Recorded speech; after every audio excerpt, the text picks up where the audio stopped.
This year's Met Gala inspired me to recreate Emma Chamberlain's Mugler look. Hi everyone, I am Valentina and welcome back to my sewing vlog.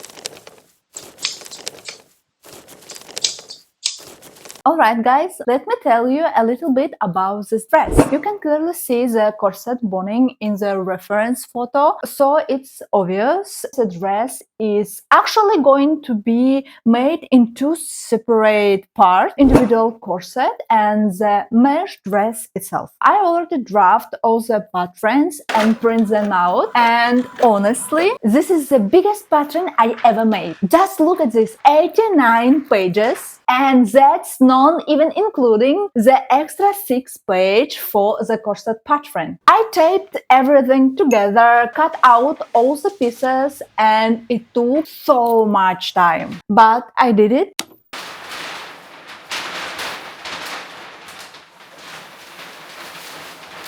The corset itself still needs some adjustments. In the reference, you can clearly see volume around the hips, which means the corset needs a much stronger and more structured shape. So, to figure out how everything is going to fit and look, I'm going to start working on the corset mock-up right now. Let's go!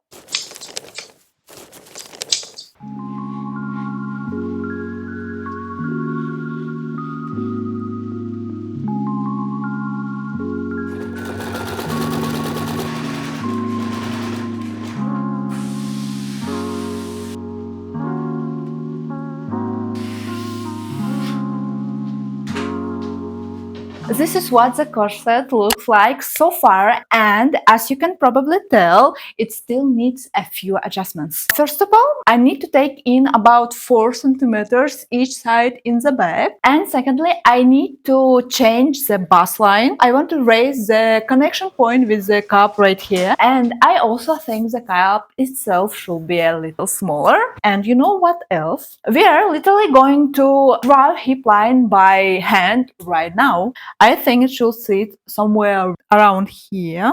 Then I transfer this piece onto paper, and widening the lower edge will get that dramatic hip volume. And while I working on that behind the scene, we are going to unbox the fabric together because my package finally arrived. Okay, let's start with this one.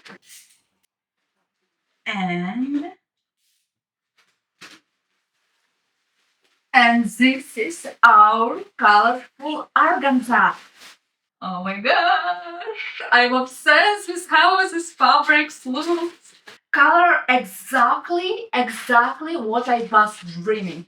There is around 22-25 meters of fabric, and over here we should have the mesh. The color needed to match my skin tone as closely as possible, and I was really scared it wouldn't work because this is literally the only one nude stretch mesh I could find entire country, entire fabric shops, and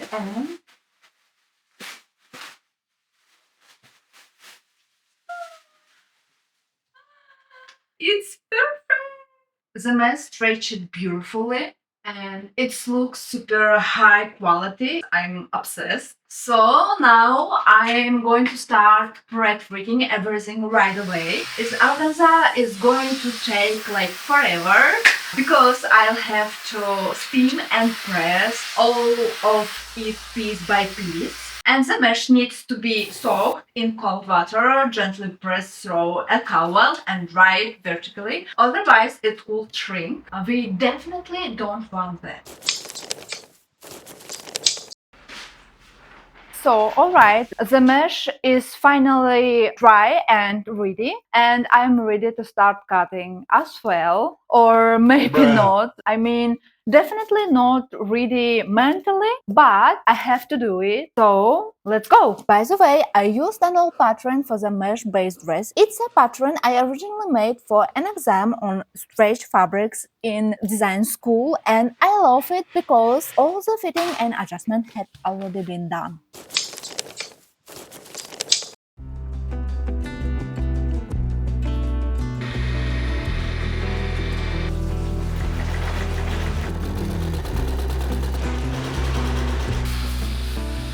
A few days have passed and honestly I've been working on this corset non-stop the entire time. I already mentioned in my Bridgerton dress video that corsets are definitely not my specialty. And now the third corset version is finally coming together. I still haven't finished the top edge because I ordered special bra cups and they still haven't arrived yet. And honestly, I feel like I made this corset completely against the old rules. I basically just covered the boning with the same mesh fabric and kind of following my own flow. For the back, I made a panel using leftover beige cotton fabric and added highlights. At some point, I just go for the vibe and started sewing intuitively. And honestly, I kind of love it because it also made me realize that I really want to get even better at corset making in future. But now I can finally move on to the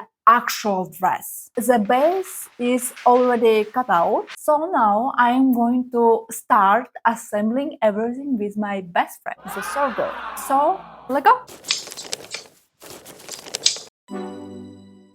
I decided to assemble the base dress using a simple rolled seam, just joining all the pieces together. Since it's made from stretch fabric, I'm hoping it'll mold to my body the way it's supposed to.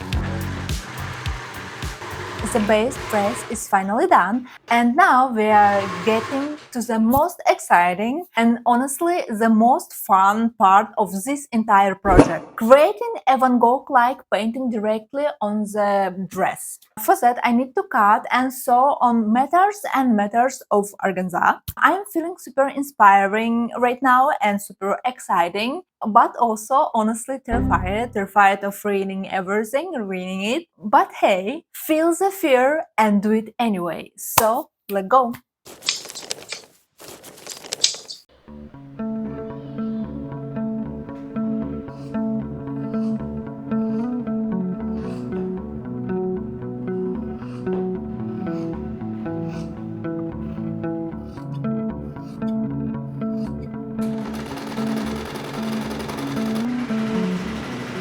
I finished the bottom part of the skirt and honestly I am exhausted from sewing on all of these little strips. I feel like I've been doing this like forever, and if I'm being fully honest, right now I can't even tell if I actually like it yet or if what I made even looks anything like original Met Gala dress, but I'm not going to stop. So what's next? I'm going to keep building the applique and adding more color and slowly shaping the whole painting effect. And of course, I still need to sew bright colored strip into this section right here.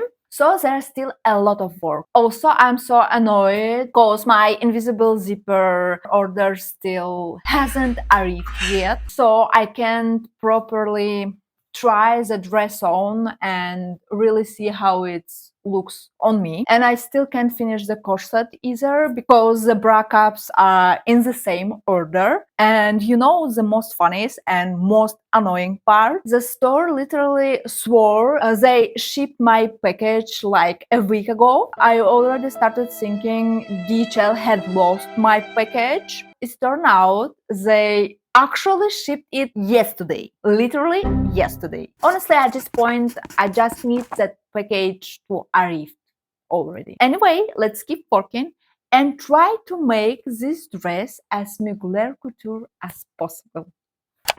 The bra cups for the bodice finally arrived, so I immediately sewed them in place and finished the top edge of the corset. At the same time, I've been continuing to build the applique and shape the design on the dress. And you know what I keep thinking about? Just a couple of years ago, it never would have crossed my mind that I'd be trying to recreate a Met Gala look. Last year, I recreated Jenny's Chanel look, and back then that already felt like something huge. By the way, I finally got a special presser foot for invisible zipper, and I have to say, it made things so much easier. Sometimes one teeny tool can save you so much stress. Honestly, that's exactly why I love projects like this.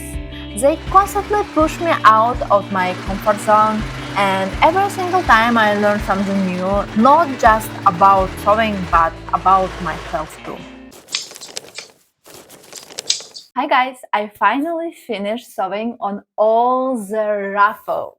And honestly, it was a long way. For several days straight, I was just sitting there sewing on all the strips completely on pure flow and vibes with absolutely no exact plan. And honestly, I really tried to arrange them into something that looked like a Van Gogh painting. But guys, it is what it is. I'm literally on the finish line now, thanks gods. So what's left? Let's look at the reference. I still need to make the fringe for the arms, and for that I got this macrame cords. I chose 1.5 millimeters thickness. Also, honestly, I feel like the cord might be a little too thick, but hey, I already ordered it, so we're making it work. The plan is to wrap it around the table, cut it, dye it, and then sew it onto the sleeves. And what else I'm going to be doing? Painting. I decided to combine my applique technique with the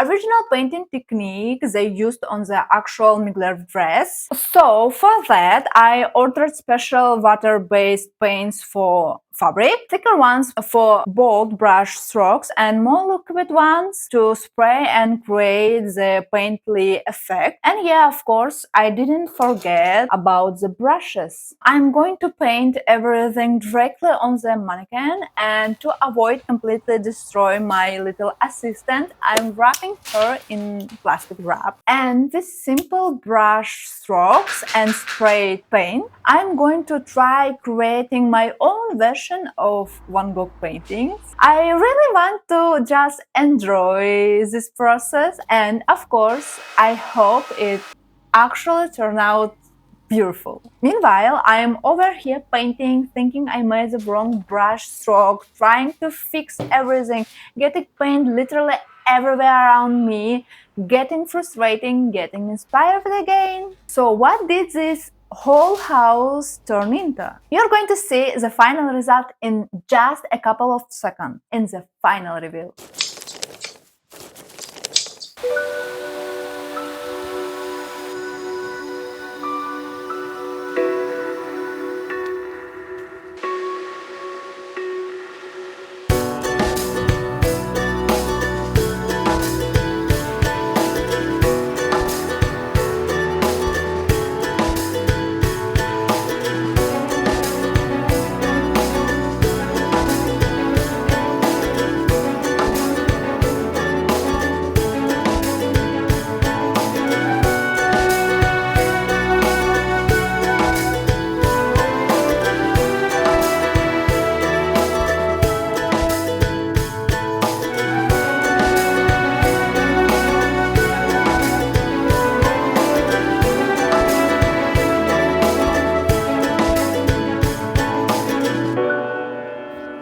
Created Emma Chamberlain's Mugler look from Met Gala 2026. I really did my best to capture the feeling and details of the original outfit, and I honestly hope my version came at least a little bit close to it. The entire project cost me around $120, which honestly feels kind of crazy for a dress like this. Also took more than 30 meters of fabrics, a lot of paint, and about 3 weeks of almost non-stop work. At times it was pretty exhausting, but it was also one of the most exciting projects I ever made. I love taking projects like this and challenging myself. Are they difficult? Of course. Do they take a ridiculous amount of time, energy, and patience? Also yes. But when you finally see the finished result, all of it feels worth it. And honestly, I'm really proud of how it turned out. So, Mugler, call me. Now, I need you to tell me in the comments, did I pull it off? What do you think about the final result? Thank you so much for watching my video. Don't forget to subscribe, leave a comment, and check out my other videos. New video will be coming very soon. Love you guys. Bye-bye.